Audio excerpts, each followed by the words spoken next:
अस्सलामु अलैकुम वरहमतुल्लाहि वबरकातुहु। अल्हम्दुलिल्लाहि रब्बिल आलमीन वस्सलातु वस्सलामु अला रसूलिहिल अमीन। अम्मा बाद फ़अऊज़ु बिल्लाहि मिनश शैतानिर रजीम। बिस्मिल्लाहिर रहमानिर रहीम। लक़द कान लकुम फ़ी रसूलिल्लाहि उस्वतुन हसना। अल्लाह रब्बुल इज़्ज़त ने नबी करीम सल्लल्लाहु अलैहि वसल्लम को बेहतरीन नमूना बनाकर भेजा। आपकी ज़िंदगी, आपकी हर अदा, आपका हर तरीका, आपकी हर सुन्नत हमारे लिए मशअले राह है। ज़िंदगी का कोई सा भी शोबा ऐसा नहीं जिसमें शरीयत इस्लामिया ने रहनुमाई ना की हो। क़ज़ाए हाजत के आदाब से मुतअल्लिक़ भी शरीयत इस्लामिया हमारी भरपूर रहनुमाई करती है। बल्कि बाज़ मुशरिकीन सहाबा इकराम रिज़वानुल्लाहि अलैहिम अजमाइन का मजाक उड़ाया करते कि तुम्हारा नबी तो तुम्हें क़ज़ाए हाजत के आदाब भी बतलाता है, जैसा कि सही मुस्लिम में सैयदना सलमान फ़ारसी रज़ी अल्लाहु ताला अन्हु से मरवी है। इससे मालूम होता है कि हमारे यहाँ जिसको छोटा मसला करार दिया जाता है, उस मसले को भी बाखूबी शरीयत में बयान किया गया है। क़ज़ाए हाजत के वक्त किन उमूर को मलहूज़ रखना चाहिए, मैं तरतीबवार आपके सामने बयान करता हूँ और दुआ करता हूँ कि अल्लाह हम सब को किताब व सुन्नत के मुताबिक ज़िंदगी अपनाने की तौफीक अता फरमाए। जब भी क़ज़ाए हाजत के लिए जाएं, अगर बैतुल खला में दाखिल होना है, यानी कोई इमारत है वहाँ आप जा रहे हैं क़ज़ाए हाजत के लिए, तो पहले दुआ पढ़ें, अल्लाहुम्मा इन्नी अऊज़ु बिका मिनल खुबुसी वल खबाइस। ये दुआ पढ़ के अंदर दाखिल हो जाएं।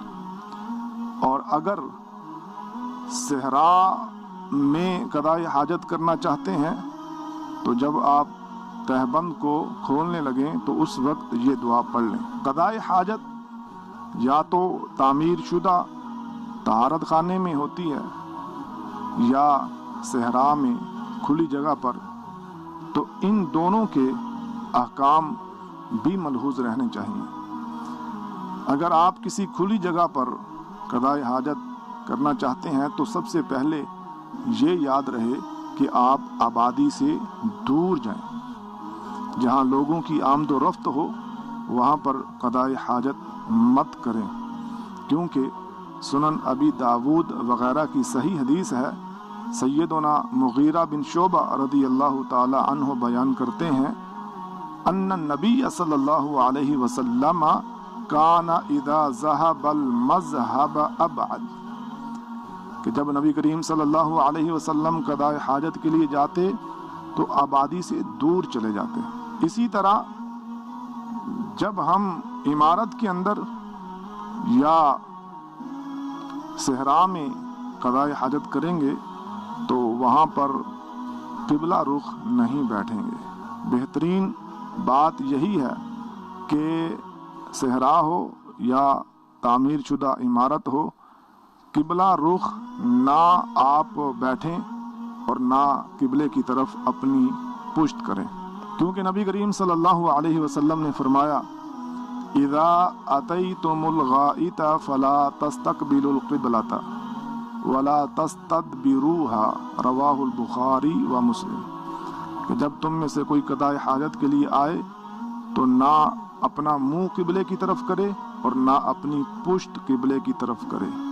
अगरचे बाज़ अहले इल्म ने इसके जवाज़ पर बहस की है कि सहरा में तो किसी सूरत क़िबला रुख होना जायज़ नहीं, लेकिन अगर किसी इमारत के अंदर क़ज़ाए हाजत की जाए तो जायज़ है। लेकिन हमारे यहाँ बेहतरीन और अफजल बात यही है कि अगर आप सहरा में हों या किसी इमारत में, बाहर सूरत क़िबला रुख होने से बचें, ना अपना मुंह क़िबले की तरफ करें और ना अपनी पुश्त क़ज़ाए हाजत के वक्त क़िबले की तरफ करें।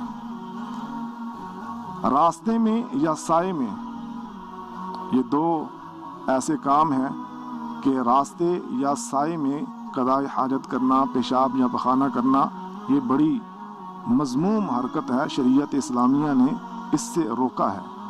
نبی کریم صلی اللہ علیہ وسلم نے فرمایا اتقوا اللعانین، دو لعنت والے کاموں سے بچو، یعنی جن کاموں کی وجہ سے انسان لعنت کا مرتکب ٹھہرتا ہے۔ تو آپ سے پوچھا گیا اللہ کے رسول وہ دو کام کون سے ہیں؟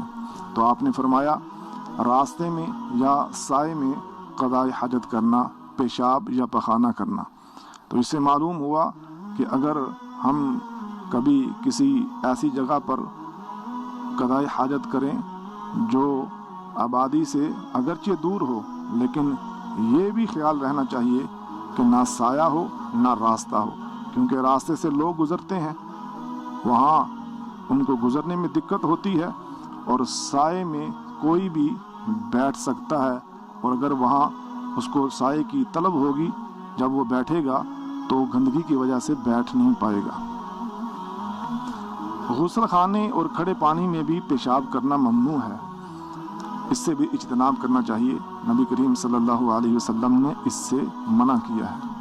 پیشاب کے چھینٹوں سے بچنا بے حد ضروری ہے، کیونکہ صحیح بخاری اور مسلم کی حدیث ہے، نبی کریم صلی اللہ علیہ وسلم دو قبروں کے پاس سے گزرے تو آپ نے ان قبر والوں کے بارے میں پوچھا، آپ کو بتلایا گیا تو آپ نے فرمایا ان دو قبر والوں کو عذاب ہو رہا ہے، اور عذاب کسی بڑی وجہ سے نہیں بلکہ جن کو لوگ معمولی سمجھتے ہیں اس وجہ سے۔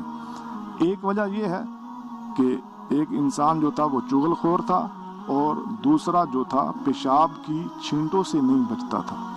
اس حدیث سے ہمیں اس بات کی اہمیت کا اندازہ ہو جاتا ہے کہ پیشاب کی چھینٹوں سے بچنا کس قدر لازم ہے، اور اگر نہیں بچا جائے گا تو انسان عذاب قبر کا مستحق بھی ٹھہر سکتا ہے۔ اللہ ہم سب کو عذاب قبر سے محفوظ رکھے۔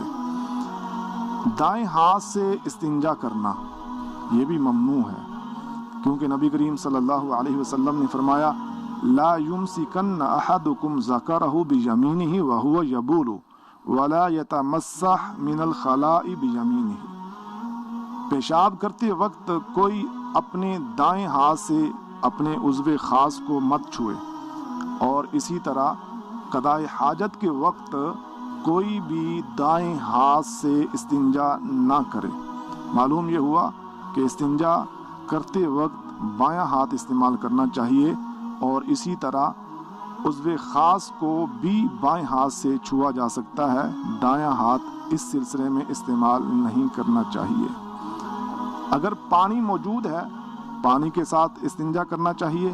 باصورت دیگر 3 ڈھیلے استعمال کرنا یہ کفایت کر جاتا ہے، کیونکہ ڈھیلے یعنی مٹی جو ہے وہ قائم مقام ہے پانی کے، تو 3 ڈھیلے اگر استعمال کر لیے جائیں تو پاکی ہو جائے گی، طہارت ہو جائے گی۔ ہاں اگر کوئی یہ سمجھتا ہے کہ 3 ڈھیلے اس کے لیے کافی نہیں تو وہ زیادہ استعمال کر سکتا ہے، لیکن کم از کم 3 ڈھیلے ہونے چاہیے۔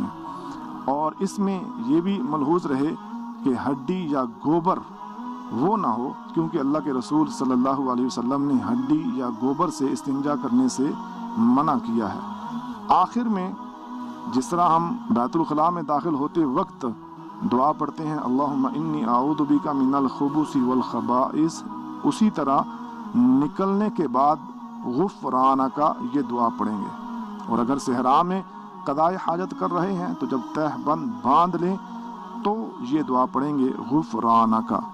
تو اختصار کے ساتھ یہ قضاء حاجت کے آداب آپ کے سامنے پیش کیے گئے ہیں۔ میں امید کرتا ہوں کہ آپ بخوبی دلائل کے ساتھ ان کو سمجھ چکے ہوں گے۔ اللہ ہم سب کا حامی ناصر ہو۔ وآخر دعوانا ان الحمد للہ رب العالمین۔